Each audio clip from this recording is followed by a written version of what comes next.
And one day she hires him to this is for the spice haters. Today I'm going to be recommending some really good romances without any spice.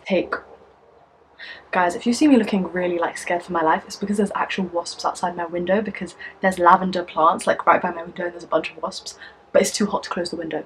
So I'm risking my life out here. I don't particularly like spice in my books. I'm of the opinion that it always makes it worse. You're in a romance, you're enjoying the romance, you're like, oh, this is cute, and then bam. And I know that the people who enjoy smut are like so much larger than people who hate it, but this is for the people who hate it. This is for the spice haters. Can we bring back yearning? Like, what happened to yearning? Do you know what I mean? Like, what happened to Mr. Darcy and the hand touch? For me, I don't need spice. I just need like eye contact. Bring back eye contact. What happened to eye contact, guys? The books I'm going to recommend to you today are not all romances. Some of them are like adult romances, some are YA romances, some are fantasy. There's a big range of books here. I love when romance is the subplot. Like, it's not the main genre of a book, but it's just going on in the background. It's like breadcrumbs and you've been fasting. Like, you need to eat. Do you know what I mean? Like, that is the kind of romance I love in non-romance books. And then in my romance books, I'll give you guys some examples, because I have a stack of books that I want to put you guys onto. If you haven't read them, you need to read them, especially if you don't like spice. The first one I'm going to recommend is actually a YA romance, but this YA romance trumps almost any adult romance book I've ever read. Like, this sits on my favourite romance books of all time alongside Book Lovers by Emily Henry. Like, this book is so elite. The book I'm going to recommend is Better Than the Movies by Lynn Painter, and the guy next door who's been like her, they've always like, and one day she hires him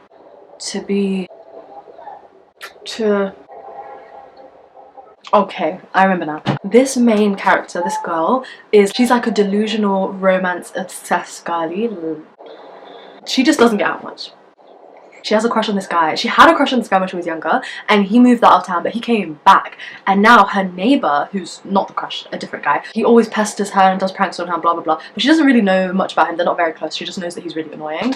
And then one day she sees those two together. She's like, oh my god, they're friends. She's like, he's my in. So they strike a deal, and basically he agrees to help her get him, essentially.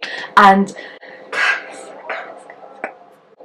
it's so good. The banter between them is so elite. She's just so oblivious to this guy's charms. Like, obviously he's really popular in school and all of this, but she genuinely like doesn't see it. She doesn't care. She's obsessed with this other guy. And because it's not dual POV. Another thing, I don't like dual POV because I hate hearing from men's perspectives.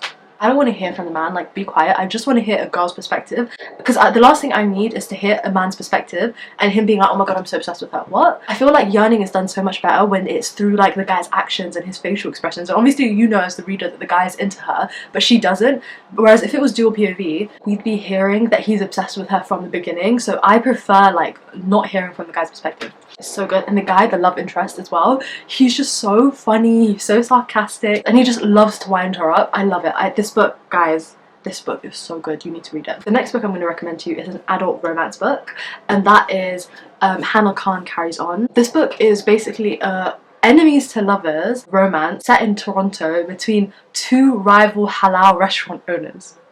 And that is just as good as it sounds. Like, I promise you, this is the only book I've ever read that has done enemies to lovers well in a contemporary setting. When it comes to enemies to lovers, it just doesn't work in a contemporary setting, because how can you guys really hate each other? Rivals to lovers, fine. Like, academic rivals, fine. Those like rivals to lovers make sense, but enemies, you know, you're not really enemies, like, let's be real. But these two, his business is putting her business in jeopardy, her dad's business in jeopardy, so she genuinely disdains him. He's like a really rich like corporate guy who's trying to buy up like a bunch of property on this like complex, and she just basically goes against everything he stands for. But at the same time, there's this plot device that the author uses that basically means that there's more to the story, basically, that gives them more depth, rather than them being like, oh, I don't like you, oh, I love you now. There's like a lot more going on. So I recommend this book if you want a good enemies to lovers, like genuinely the best enemies to lovers I've read in a contemporary setting.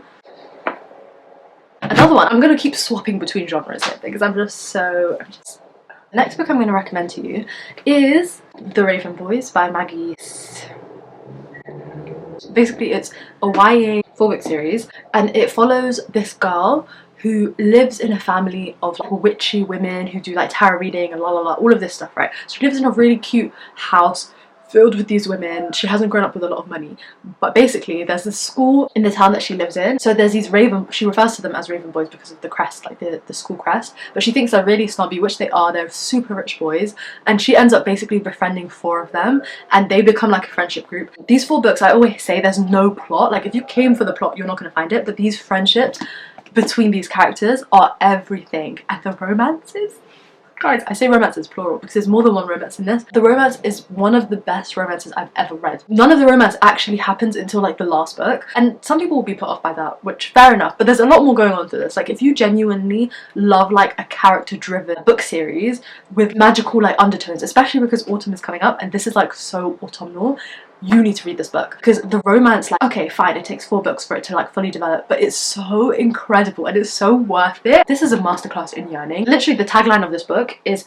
if you kiss your true love, he will die, and that is basically the prophecy that was given to Blue, who's the main character of this. So she's always like steered clear of like romance, and she thought if she finds the love of her life and she kisses him, he's gonna die. So when it comes to like her love interest and when she falls for this guy, she knows that they can't kiss, and the romance between them, again, like they can't kiss, so there's like so much more, there's so many moments between them. It's just beautiful, it's beautiful, and I highly recommend it. Okay, now I'm going to recommend a very silly goofy one which I really love. It's basically, it's a children's book. I think it's just as good as the other ones, okay? Airhead by Meg Cabot.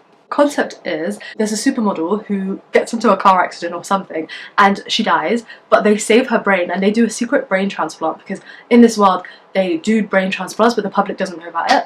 So anyway, this high school girl who just happens to be in the area also dies? Something, she dies but her brain is okay, whereas the supermodel, her brain dies. Yeah, she becomes brain dead but her body is fine, so they put her brain into the supermodel and she keeps going, right? So she has to be a supermodel, she has to pretend she doesn't know all of her like previous people, and basically there was this guy who was best friends with her while she was in her little tomboy nerdy phase in high school, and he was like obsessed with her. Those 2 were always together but like friends, but when she becomes a supermodel, she gets back in contact with him. Basically it becomes clear that he was like always in love with her before she was a supermodel. Anyway, it's really silly goofy and it's really tiny, but it's just so cute. Like that romance between them, yeah, it's really good. So read this one. There's my silly goofy recommendation that's also very serious because it's great. Another fantasy book, and that is the Infernal Devices trilogy.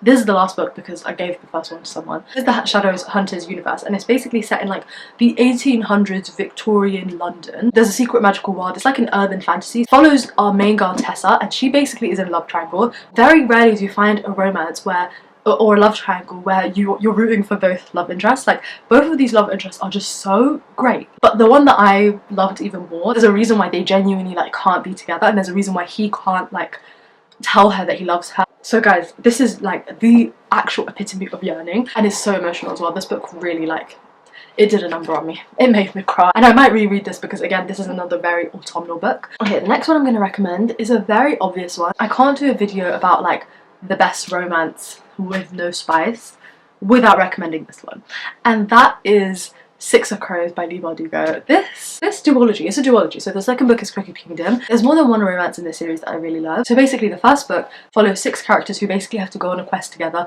to rob the unrobbable. It's like an impossible mission. They go anyway, and the main guy Kaz is like the gang leader. He's got a terrible reputation. He's known to be violent, he's known for being aggressive, and he's known for being like really deceptive. Like, don't trust this guy. Like, they literally call him Dirty Hands, and he wears gloves all the time. No one really knows what's going on under there. And Inez, she's basically a spy. She used to, back when her life was like normal and happy, she used to work in a circus with her family, and then she was abducted by slavers. So this book actually tackles some like really serious stuff.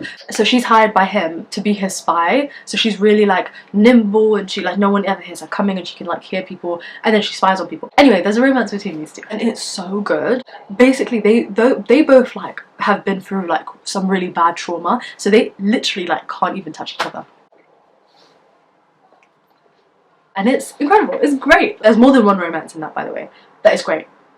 Whatever you're into, whatever tropes you're into, you'll find a good romance in that series. On to the next. The next book I'm going to recommend is one I read this year, and that is Not Quite Dead Yet by Holly Jackson. Now this is basically a story about a girl who someone attempts to murder her right at the beginning of the book in Halloween. She basically is told that by the doctors that she has 7 days to live, and she spends the last week of her life solving her own murder. Some people would maybe go on holiday maybe go spend time with their family, their loved ones. But she's basically a very unlikable main character, and she has a best friend that she kind of abandoned because, again, she's not a great person, and he spends that last week with her trying to help her solve her own murder, even though he's like an anxious bundle of joy who is lovely. He's a lovely guy, way too good for her, and he's basically like in love with her. The yearning, that guy's obsessed with her. He's just been in love with her forever. She's so oblivious and so in her own head and so up her own ass that she does not see this. And obviously she's got bigger things to worry about. Yeah, she's gonna die in a week, sure. That romance between them two, or shall I say the fact that he's like obsessed with her, is really cute, yeah. So the last book I'm gonna recommend is Excuse Me While I Ugly Cry by, I don't have the physical book, so the author's gonna be right here. So it follows this main character. Again, the main character is really annoying, but I still really love this. She always writes lists, right? Just a little fun list. And one of the lists that she writes is the top 10 boys in school that she'd want to see shirtless. Something embarrassing. And she writes it down in her journal, but her journal gets lost. Journal gets lost. And, oh, her journal gets lost, but they print out, yeah, I'm remembering now, I'm remembering. The school, whoever does it, whoever stole her journal, prints out a bunch of photocopies of the lists in her book and prints it like widely across the school. I don't remember, but the lists were really embarrassing. And then there's this really hot guy, and so she decides basically that she needs to live her life before she goes to uni. So she's gonna do some of the really fun, crazy things that were on her list that she never got to do. I think that's what it is. So he basically helps her and they go on a fun adventure. She's finally like living her life and doing all these fun things, and he's helping her do it, and he's hot. It's great. There's obviously no spice, and the romance between these two characters is really cute. So yeah, if you have any recommendations that you think that we need to read that have no smuts, no spice, just yearning, please. Sorry, the wasps. Non-spicy. Like, literally, I'm tired. I've read so many romance books that are filled with smut and they're just not for you. Bonus points if they are small town romances. Let us know. Comment down below. But yeah, thank you so much for watching, and I'll see you soon-ish? Soon?